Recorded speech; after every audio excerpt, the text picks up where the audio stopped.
ने देखा, कहा महाराज हम जान गए आप तो परमेश्वर हैं, हमने आपको देखने में भूल की।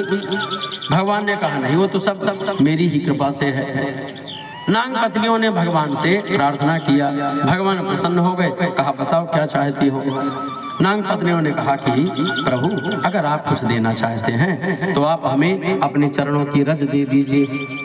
भगवान मुस्कुराए, कहा आप लोग बहुत विदुषी हैं, बहुत विद्वान हैं, चरणों की रज मांग रही हैं। मैं पानी में खड़ा हूँ और चरणों की रज कैसे मिलेगी? एक पंथ दो काज। अब मैं जब चरणों की रज लेने जमीन में जाऊंगा फिर वहां से रज लगेगी, तो जब मैं जमीन में जाऊंगा तो नाग के ऊपर जो मैंने भार रखा है वो छूट जाएगा, तो नाग की भी मुक्ति हो जाएगी और उस चरण रज से तुम्हारी भी मुक्ति हो जाएगी। तो एक पंथ दो काज। कहा ठीक है। भगवान ने जो है तो मुक्ति दिया। नाग पत्नी हाउसो कहा प्रभु ये सब आपकी ही कृपा है। न्यायो हि दंडः कृतिकिल विशेषमिन् स्तवावतारः फल निग्रहाय रिपो सुदानामपि तुल्य दृष्टे भत्सेदमं फलमेवानुशंसन। कहा ये आपकी ही कृपा है। न्यायो हि दंडः कृतिकिल विशेषमिन् स्तवावतारः फल निग्रहाय। कहा प्रभु हम जानती हैं कि आपका अवतार दुष्टों का वध करने के लिए हुआ है। परित्राणाय साधूनां विनाशाय च दुष्कृताम्। हम जानते हैं, पर महाराज ये जो नाग देवता हैं, ये जो मेरे पति हैं, इसमें इनकी क्या गलती? ये संसार का रचनाकार कौन है? भगवान ने कहा हम। कहा जीवों को किसने बनाया? कहा हमने।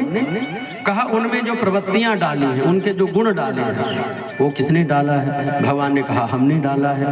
कहा विष किसने दिया है? कहा हमने दिया है। तो कहा फिर महाराज विष आपने दिया है तो आप अमृत की कल्पना कैसे कर सकते हैं? भगवान ने कहा बिल्कुल भी नहीं।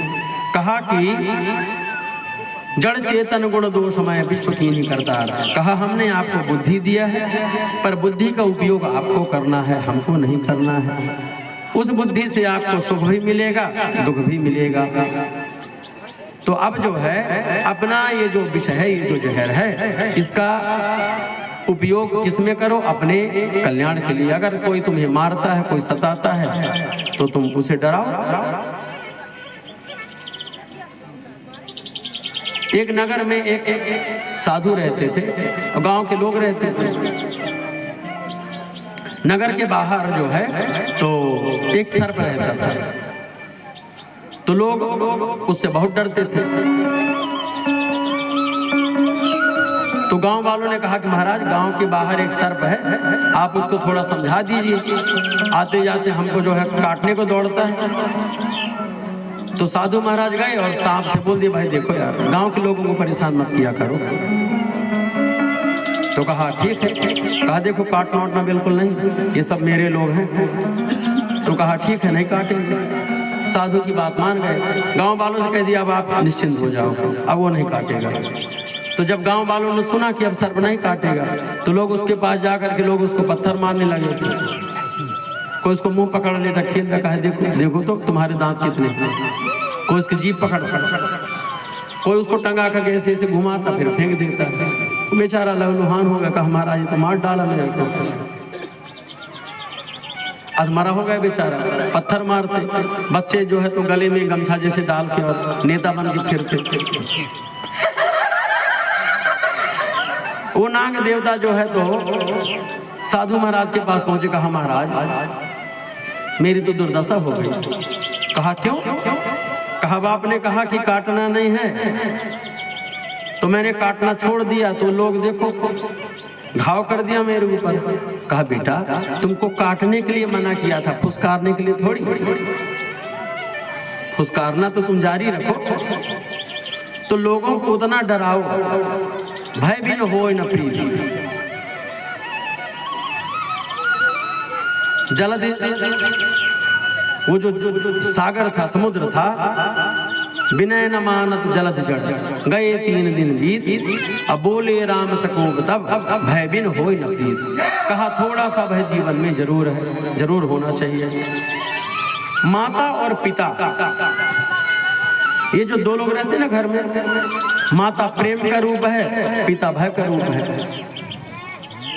मनुष्य का जीवन भय और प्रेम के बीच में बहुत अच्छे से पलता है।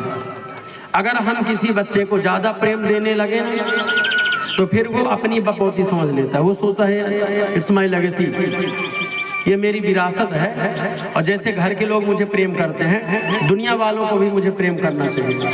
तो हर जगह वो, अब अगर कोई बाहर का व्यक्ति उसको डांट दे तो क्या कहता है, तुम होते कौन हो डांटने वाले? आज तक मेरे पिताजी ने मुझे नहीं डांटा, मम्मी ने कभी नहीं डांटा। तो डांटना जरूरी है, पर केवल डांटते रहेंगे तो वो बिल्कुल अवसाद से ग्रस्त हो जाएगा।